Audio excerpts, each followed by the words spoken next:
એક વ્યક્તિએ પોતાની પત્નીને જન્મદિવસની શુભેચ્છા પાઠવી અને ધકેલા ગયો જેલના સળિયા પાછળ। 12 વર્ષ જૂના બ્લાઇન્ડ અને અનનેમ્ડ કેસને સોશિયલ મીડિયાની મદદથી કેવી રીતે સોલ્વ કરવામાં આવ્યો અને અમરેલીના હ્યુમન ટ્રાફિકિંગ સેલે કેવી રીતે આખો જ જે એક કડીઓ જોડી અને કેવી રીતે પકડાયો એ આરોપી જોઈએ અમારા ખાસ અહેવાલમાં।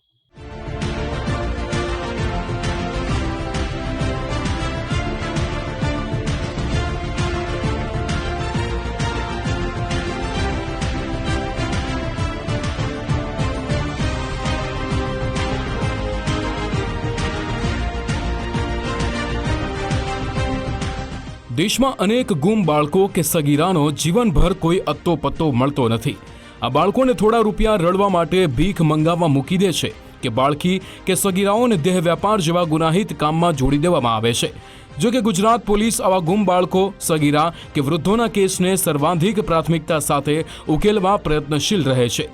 અમરેલી એન્ટી હ્યુમન ટ્રાફિકિંગ યુનિટને આવા જ એક 12 વર્ષ જૂના સગીરાના અપહરણ અને પોક્સોના કેસને ઉકેલવામાં એક નાની કડીની મદદથી સફળતા મળી। અમરેલીમાં વર્ષ 2014માં એક સગીરાના અપહરણનો કેસ નોંધાયો। નામ કે તસવીર વગરના અજાણ્યા આરોપી સામે ગુનો નોંધીને પોલીસ તેને શોધવા તપાસ કરતી રહી। અમરેલીના 16 જેટલા પોલીસ ઇન્સ્પેક્ટર બદલાયા, પરંતુ પોલીસે તપાસ યથાવત રાખી। 2 મહિલા જવાનોએ ગુમ સગીરાના સમાજના 1800 ઇન્સ્ટાગ્રામ અને ફેસબુક આઈડી તપાસ્યા, જે દરમિયાન સગીરાના જન્મદિવસે જ હેપી બર્થડે કરીને એક પોસ્ટ થઈ, જેના સોશિયલ મીડિયા એકાઉન્ટ પર કેટલાક ફોટો અને વિડીયો મળી આવ્યા। આ આઈડી ધરાવતો વ્યક્તિ મોરબીનો રિક્ષા ચાલક હતો, જે બાદ પોલીસ જવાનોએ રિક્ષાના નંબરના આધારે આરટીઓ અધિકારીઓની મદદ લઈ તપાસ હાથ ધરતા આરોપીના મોબાઈલ નંબરની જાણકારી મળી। આ ઉપરાંત બેંક એકાઉન્ટમાં સગીરાના ગુમ થયાના થોડાક સમયનો જ ભળતો એવો જૂનો ફોટો પણ મળી આવ્યો, જે બાદ પોલીસે સગીરાનું ચોક્કસ લોકેશન શોધવા વસ્તી ગણતરીના શિક્ષક બનીને તપાસ હાથ ધરી। પોલીસ જવાનોએ યુક્તિપૂર્વકની પૂછપરછ કરી આર્થિક લાભ થવાની લાલચ આપીને પિયર પક્ષની માહિતી માંગી, તો યુવતી પિતા તરીકે ફરિયાદીનું જ નામ બોલી ગઈ। અમરેલી એન્ટી હ્યુમન ટ્રાફિકિંગ યુનિટના જવાનોએ રિક્ષા ચલાવવા ગયેલા યુવતીના પતિને પરત બોલાવીને ધરપકડ કરી। 33 વર્ષીય આરોપી સંજય દેત્રોજા હળવદ પંથકના ભલગામડાનો રહેવાસી છે। સામાજિક રીત રિવાજો મુજબ થયેલા લગ્ન બાદ હાલમાં બંને 4 સંતાનોના માતા પિતા બનીને સુખરૂપ જીવનની ગાડી ચલાવતા હતા। ये फोटो में एक पाछळ गाड़ी पण हती। आ गाड़ीनी नंबर प्लेट જ્યારે જિલ્લા પોલીસને મળ્યો ત્યારે જિલ્લા પોલીસની થોડી આશા જાગૃત થઈ। આ નંબર પ્લેટથી સરકારે આરટીઓમાંથી અલગ અલગ માહિતી મેળવી। એ માહિતી આધારે જે આ નંબર પ્લેટનું માલિક છે, આ વાહનની માલિક છે, ત્યાં જિલ્લા પોલીસને અમારી ટીમ ગઈ, એમનું ઘરનું એડ્રેસ ગોત્યો, એમનો આવવાનો જવાનો સમય ગોત્યો અને જ્યારે એક દિવસ જિલ્લા પોલીસ ત્યાં તપાસાર્થે અમારી મહિલાની ટીમ પહોંચી ત્યારે આ જે છોકરી ગુમ થયેલ હતી આજથી 18 વર્ષ પહેલાં, એમની મળતી જુલતી એક લેડીઝ ત્યાં જોવા મળી। પરંતુ જ્યારે જિલ્લા પોલીસે એમનું નામઠામ પૂછ્યું ત્યારે એમનું નામ જુદું આપ્યું। પરંતુ જિલ્લા પોલીસને થોડી શંકા હતી જ, જેથી જિલ્લા પોલીસે થોડુંક પોલીસી રીતે થોડુંક આઈડિયા કરીને જ્યારે આ બેનને પૂછ્યું કે તમારું પિયરનું નામ શું છે, તમને જે અત્યારે બેનિફિટ મળવાના છે એ પિયરમાં તમે કદાચ રજિસ્ટ્રેશન કરેલું હોય તો તમને અહીંયા નહીં મળે। એટલે એ બેને પોતાનું પિયરનું નામ જ્યારે બતાવ્યો ત્યારે જિલ્લા પોલીસને એ પાકું થયું કે એ જે બેન છે એ જ બેન છે।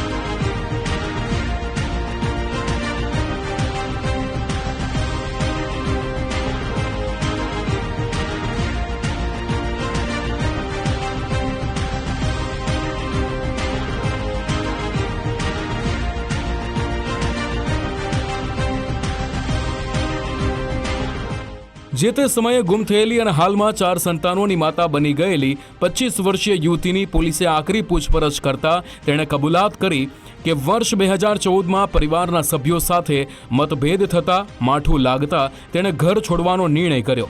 આ સગીરા આક્રોશમાં કોઈને કાંઈ પણ વાત જણાવ્યા વગર ઘરેથી નીકળી ગઈ। અમરેલીથી બસમાં રાજકોટ પહોંચીને 2-3 દિવસ નિરાધાર તરીકે બસ સ્ટેન્ડ પર જ રહી, જે બાદ કોઈ સજ્જન વ્યક્તિએ તેને જોઈને દીકરી માનીને ઉછેર કરી લીધો। આ યુવતી આરોપીના સંપર્કમાં આવતા બંનેના સામાજિક રીત રિવાજો અનુસાર રાજી ખુશીથી લગ્ન કરાવી લીધા। આ 13 વર્ષે ગુમ થયેલી સગીરા હાલમાં 25 વર્ષની થઈ છે અને 4 સંતાનોની માતા તરીકે તે પતિ સાથે શાંતિથી દાંપત્ય જીવન પસાર કરી રહી હતી. આ ચકચારી કેસમાં અપહરણ, પોક્સો અને દુષ્કર્મ જેવી ગંભીર કલમો હેઠળ ફરિયાદ દાખલ કરીને અમરેલી પોલીસે સંજય દેત્રોજાની ધરપકડ કરી જેલ હવાલે મોકલી આપ્યો છે. જેથી અમે વસ્તી ગણતરીના શિક્ષક સ્ટાફ તરીકે ત્યાં ગયેલા અને લગભગ 5-7 ઘરો ચેક કરતા પછી ત્યાં ભોગ બનનાર આરોપીનું ઘર આવ્યું અને ત્યાં એને પૂછપરછ કરતા ખાતરી કરવા માટે એમને અમે પૂછેલો કે તમારા પિયર પક્ષમાં પિતાના ઘરે તમારી કોઈ નોંધણી નથી થઈ ગઈ ને, તો તમારા પિતાની માહિતી આપો.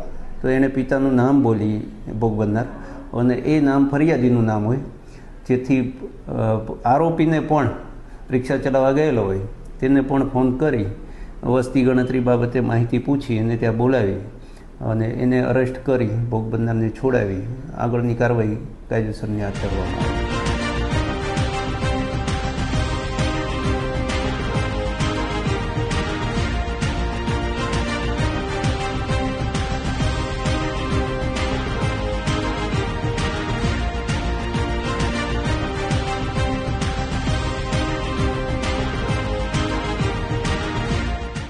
અમરેલી એન્ટી હ્યુમન ટ્રાફિકિંગ યુનિટના જવાનોને ટેકનિકલ સર્વેલન્સ, હ્યુમન ઇન્ટેલિજન્સ અને ઝીણવટભરી તપાસના અંતે છેક 12 વર્ષ જૂનો સગીરા અપહરણનો કેસ ઉકેલવામાં મોટી સફળતા મળી. આરોપી અજાણ્યો વ્યક્તિ હોવાથી કેસ ડિટેક્ટ કરવો પોલીસ માટે અત્યંત પડકારરૂપ હતો. આમ છતાં પોલીસ જવાનોએ સંવેદના ગુમાવ્યા વગર સતત મહેનત ચાલુ રાખી. અમરેલીના જિલ્લાના પોલીસ વડાના આદેશ બાદ પોલીસ ઇન્સ્પેક્ટર વીપી ગોલની ટીમે જૂના દસ્તાવેજ, ઉપલબ્ધ માહિતી અને ટેકનિકલ સોર્સને આધારે એક પછી એક કડીઓ જોડતા ગયા. અમરેલી પોલીસે 2025 અને 2026 દરમિયાન 111 જેટલા ગુમ અને અપહરણ થયેલા બાળકો તેમજ 342 જેટલા પ્રૌઢ વ્યક્તિઓને શોધી પરિવાર સાથે તેમનું પુનઃમિલન કરાવ્યું છે. ગુજરાત પોલીસ જવાનોના માનવીય અભિગમ અને સંવેદનશીલતા ખૂબ જ પ્રશંસાને પાત્ર છે. જૈનિક સોજિત્રા, ગુજરાત ફર્સ્ટ, અમરેલી.